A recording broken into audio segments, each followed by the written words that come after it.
நாம் தமிழர் கட்சி விவசாயி சின்னத்துக்கு வாக்களிக்கிறதுனால விராலிமலை சட்டமன்ற தொகுதியில இருக்கிற மேலப்புதுவயல் ஊராட்சிக்கு என்ன கிடைக்கும்? இதுதான் இன்னைக்கு மக்கள் கேட்கிற கேள்வி.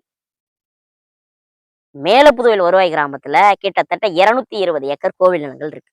இதை மீட்பதற்கு நாம் தமிழர் கட்சி ஏகப்பட்ட வழிமுறைகளை கையாண்டு நிலுவையில் இருக்கு. இது விரைவாக மீட்கப்பட்டு முறைப்படுத்தப்பட்டு உரிய நபர்களுக்கு குத்தகைக்கு விடப்படும்.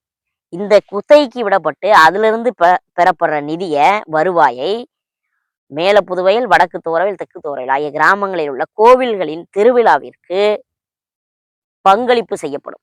ஆயில் மற்றும் மாவு உற்பத்தி செய்வதற்கான, ஏற்றுமதி செய்வதற்கான ஒரு தொழிற்சாலை நிறுவப்படும்.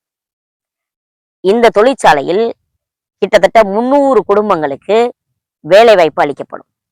30,000 மூட்டை கொள்ளளவு கொண்ட தானிய சேமிப்பு கிடங்கு ஒன்று அமைக்கப்படும்.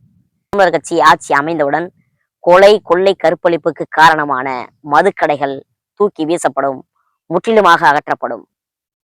அதன் பிறகு பனம்பால், தென்னம்பால் போன்றவைகளுக்கு தடை விதிக்கப்பட்டுள்ளது. அந்த தடை உடைக்கப்படும். பிறகு குடும்பத்திற்கு ஒரு அரசு வேலை கட்டாயம் வழங்கப்படும். இதற்கு நீங்க செய்ய வேண்டியது, நேர வாக்குச்சாவடிக்கு போய் விவசாயி சின்னம் எந்தெந்த தொகுதியில இருக்கோ அந்த பட்டனை ஓங்கி ஒரு அழுத்தணும்.